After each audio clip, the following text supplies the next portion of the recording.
Hello friends, आप सभी का फिर से एक बार बहुत-बहुत स्वागत है हमारे चैनल दिशा ऑनलाइन गुरुकुल में।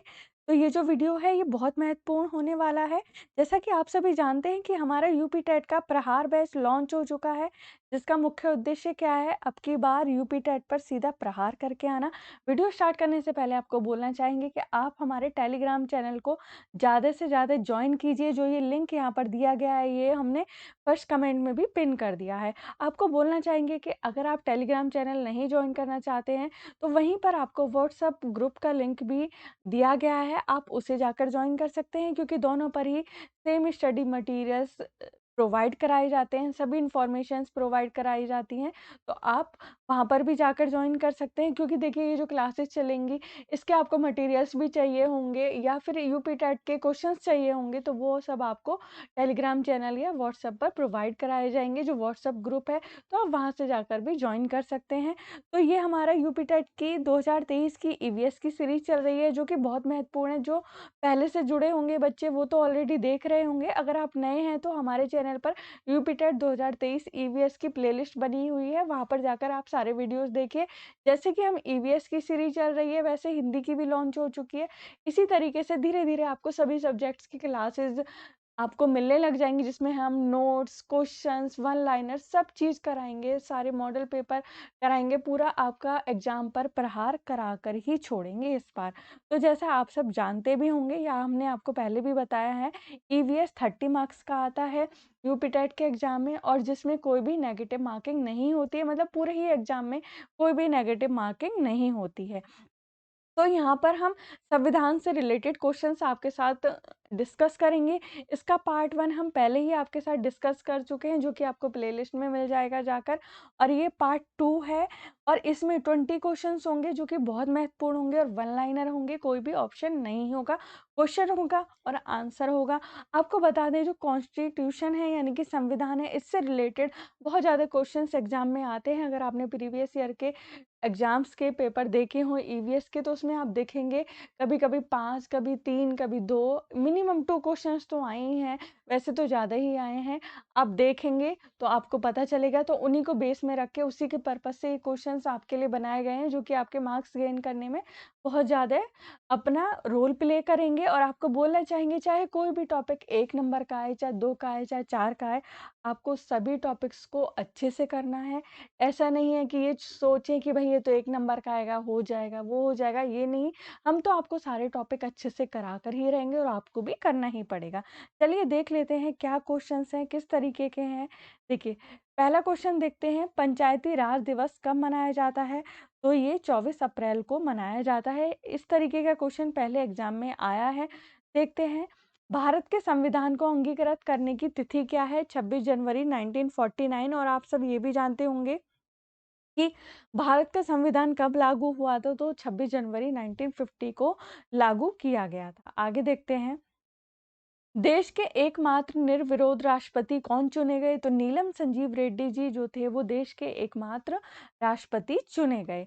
तो देखिए आप ही कितने महत्वपूर्ण क्वेश्चंस हैं, आप पढ़ रहे होंगे तो आपको ही लग रहा होगा, अभी आप पिछले वर्ष के क्वेश्चन देखेंगे ना, तो आपको खुद ही लगेगा कि सारे के सारे क्वेश्चंस आपको आने लगे हैं जब ये सारे के सारे क्वेश्चंस कर लेंगे, क्योंकि इसकी सीरीज 4-5 सीरीज होंगी संविधान के जो भी क्वेश्चंस होंगे, क्योंकि बहुत सारे तरीके के क्वेश्चंस बनते हैं, हमें तो आपको सारे ही कराने हैं, कुछ चीज़ छोड़नी नहीं है, क्योंकि अब की बार यूपी टेट पर सीधा प्रहार करके ही आना है। प्रारूप समिति को कब पारित किया गया? तो 23 फरवरी 1948 को प्रारूप समिति को पारित किया गया। आगे देखते हैं, ये बहुत महत्वपूर्ण क्वेश्चन है, इसको देखिए। पॉकेट वीटो या जेबी वीटो का इस्तेमाल किस राष्ट्रपति ने किया? तो ये ज्ञानी जैल सिंह जो थे, उन्होंने किया है। इसको पढ़ लेते हैं क्या है। इस प्रकार के वीटो पावर के तहत राष्ट्रपति विधेयक को ना तो स्वीकृति देता है, ना ही उसे संसद को लौटाता है, बल्कि बिल को अनिश्चित समय के लिए लंबित कर देता है और परिणाम स्वरूप उस बिल का कानून नहीं बनता है। तो ये है वीटो पावर। और आगे देखते हैं, पॉकेट वीटो का प्रयोग कब हुआ? तो 1982 से 1987 तक भारत के राष्ट्रपति ज्ञानी जैल सिंह जी ने भारतीय डाकघर संशोधन विधेयक को कानून बनने से रोकने के लिए पॉकेट वीटो का प्रयोग किया। तो देखिए कितना महत्वपूर्ण क्वेश्चन है। आप देखिए, ये क्वेश्चन, उद्देश्य प्रस्ताव कब पारित किया गया? तो ये 22 जनवरी 1947 को पारित किया गया, पर इसको जवाहरलाल नेहरू जी द्वारा 13 दिसंबर 1946 को इस प्रस्ताव को पेश किया गया। ठीक है, आगे देख लेते हैं। भारत में जनहित याचिकावाद का जनक किसे कहा जाता है? तो पीएन भगवती जी जो हैं उनको जनहित याचिकावाद का जनक कहा जाता है। आगे देखते हैं, संविधान सभा के स्थायी अध्यक्ष कौन और कब बने? तो राजेंद्र प्रसाद जी 11 दिसंबर 1946 को संविधान सभा के स्थायी अध्यक्ष बने थे। आगे देखते हैं, वीडियो अच्छा लग रहा हो तो लाइक कर दीजिए, शेयर कर दीजिए, और अगर चैनल पर नए हैं और अभी तक आपने चैनल को सब्सक्राइब नहीं किया है तो सब्सक्राइब भी कीजिए। आगे देखते हैं, नेक्स्ट, संयुक्त उच्च न्यायालय की स्थापना किसके द्वारा की जाती है? तो ये संसद द्वारा की जाती है। आगे देखते हैं क्या है नेक्स्ट क्वेश्चन। प्रारूप समिति के अध्यक्ष कौन थे? तो डॉक्टर भीमराव अंबेडकर जी थे। आगे देखते हैं नेक्स्ट क्वेश्चन क्या है। संविधान सभा के उपाध्यक्ष कौन थे? तो एससी मुखर्जी जो थे वो संविधान सभा के उपाध्यक्ष थे। ठीक है, आगे देखते हैं, कैबिनेट मिशन में संविधान सभा के सदस्यों की संख्या कितनी निर्धारित की थी? तो 389 की थी। आगे देखते हैं क्या है नेक्स्ट क्वेश्चन। संविधान संशोधन की प्रक्रिया कहाँ से ली गई है? तो ये दक्षिण अफ्रीका से ली गई है। तो अब की बार इतनी मेहनत कीजिए, इतनी मेहनत कीजिए कि आपके हर कोई एग्जाम पार हो जाए। आप हर एक एग्जाम पर, यूपी टेट ही नहीं, जितने भी आने वाले एग्जाम हैं सब पर सीधा प्रहार करके आए, हमारे साथ जुड़े रहें। हम आपको सभी एग्जाम्स पर सीधा प्रहार करा के ही छोड़ेंगे, आपको सफलता दिला के छोड़ेंगे। पर आपको भी ना इतनी मेहनत करनी है कि कोई भी रोड़ा आपके रास्ते में ना अटके और आप हमेशा सफलता प्राप्त करें, क्योंकि आपकी मेहनत जो होती है वही आपको सफलता दिलाती है। ठीक है, संविधान निर्माण के समय संविधान में कितनी अनुसूचियां थी? 8 थी। तो अभी बता दें कि अभी कितनी अनुसूचियां हैं? 12 हैं। पर आपका एक काम है जो कि आपको पढ़ना है। आपको ये बताना है कि संविधान बनाते समय कितने अनुच्छेद और संविधान के कितने भाग थे और अभी कितने अनुच्छेद और कितने भाग हैं, ये आपको जरूर पढ़ना पड़ेगा। और आप कमेंट बॉक्स में कमेंट कर दीजिएगा पढ़ते ही लिखकर। ये हम आपके लिए क्यों कहते रहते हैं, आपको कुछ कुछ चीजें आपको पढ़ने के लिए आपको भी पता होगा जो पहले से जुड़े हैं। हम चाहते हैं कि आप भी अपनी पढ़ाई के लिए थोड़ा थोड़ा कुछ कुछ करते रहें, क्योंकि आप एक चीज अभी सर्च करने जाएंगे, पढ़ेंगे, तो आपको 4 चीजें और पढ़ने में आ जाएंगी, जिससे आपकी ही नॉलेज बढ़ेगी और आपके एग्जाम पर प्रहार करने का जो भी आपका चांसेज हैं और ज़्यादा बढ़ जाएँगे और आप अच्छे से करके आएँगे। तो पढ़ाई के लिए सचेत रहिए, थोड़ा-थोड़ा खुद भी करते रहिए। बाकी हम तो यहाँ पर सब कराएँगे आपको, जो नहीं भी कराया वो भी आगे कराएँ। ठीक है? मूल कर्तव्य किसकी अनुशंसा पर जोड़े गए थे? तो सरदार पूर्ण सिंह जो थे, उनकी अनुशंसा पर जोड़े गए थे। आगे देखते हैं क्या है नेक्स्ट क्वेश्चन। हाँ, ये देखिए, 42वें संविधान संशोधन द्वारा प्रस्तावना में कितने शब्द जोड़े गए थे? तो समाजवादी, धर्मनिरपेक्ष एवं अखंडता, यानी कि 3 शब्द जोड़े गए हैं 42वें संशोधन में। ठीक है? तो ये जो 42वां संशोधन है इसका ईयर क्या है वो आपको बताना है। ठीक है? कमेंट बॉक्स में कमेंट करके। ठीक?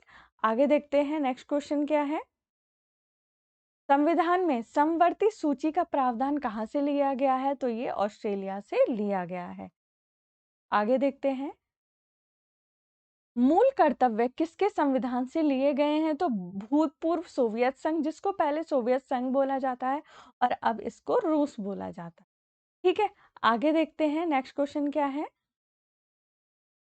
11वीं अनुसूची किस संविधान संशोधन के द्वारा जोड़ी गई है? तो 73वें संविधान संशोधन 1992 के द्वारा जोड़ी गई है। ठीक है, आगे देखते हैं, मूल कर्तव्यों को किस भाग तथा अनुच्छेद में डाला गया है? तो अनुच्छेद 51A तथा भाग 4A में मूल कर्तव्यों को डाला गया है। तो ये थे हमारे 20 बहुत ही महत्वपूर्ण क्वेश्चन जो कि संविधान से रिलेटेड थे, और आप देखेंगे कि इसी तरीके के क्वेश्चंस एग्जाम में पूछे जाते रहे हैं। और ईवीएस का पेपर आपको बता दें प्राइमरी में ही आता है, जूनियर लेवल में नहीं आता है। बाकी आप सभी को ये बातें पता होंगी, आप में से बहुत सारे लोगों को, बट कुछ बच्चे नए होते हैं तो उनके लिए हम कुछ-कुछ बातें बताते रहते हैं। ऐसा नहीं है जिनको पता है वो ये सोचे कि ये तो हमें पता है, बट हाँ, हमारे कुछ नए बच्चे होते हैं जिनको थोड़े बहुत कन्फ्यूजन होते हैं, तो उनका भी ध्यान रखें। रखना चाहिए। ऐसा नहीं है कि सारी बातें आपको पता हैं तो और लोगों को भी उनकी इन्फॉर्मेशन होगी। अगर है तो अच्छी बात है, नहीं है तो कोई कन्फ्यूज़न है तो वो दूर हो जाएगा। इसीलिए आपको सारी इन्फॉर्मेशन हम कोशिश करते हैं छोटी से छोटी देने की। और अगर आपके कोई भी कन्फ्यूज़न है माइंड में या कोई भी आपका कोई भी क्वेरी है तो आप हमें कमेंट बॉक्स में कमेंट कर सकते हैं। तो हम आपकी प्रॉब्लम जो भी होगी या कोई कन्फ्यूज़न होगा उसको सॉल्व करने की पूरी-पूरी कोशिश की जाएगी। आपको एकदम ऑथेंटिकेट न्यूज़ दी जाएगी, कोई भी गलत न्यूज़ नहीं दी जाएगी। तो ये जो हमारा वीडियो था ये आपको कैसा लगा आप हमें कमेंट के माध्यम से बता सकते हैं। तो हम आपसे मिलेंगे नेक्स्ट वीडियो में नए अध्याय के साथ और नई चीज़ों के साथ। अभी तो हम संविधान की सीरीज़ ईवीएस के लिए कराएँगे, हिंदी का करा रहे हैं, बाकी सारा कुछ करा रहे हैं। तो आप करते जाइए, पढ़ते जाइए और अपने यूपी टेट 2023 के एग्ज़ाम पर इस बार प्रहार करके आइए। तो दोस्तों मिलते हैं आपसे नेक्स्ट वीडियो में, तब तक के लिए आप अपना ध्यान रखिए। टेलीग्राम चैनल को जॉइन कर लीजिए और पढ़ते रहिए।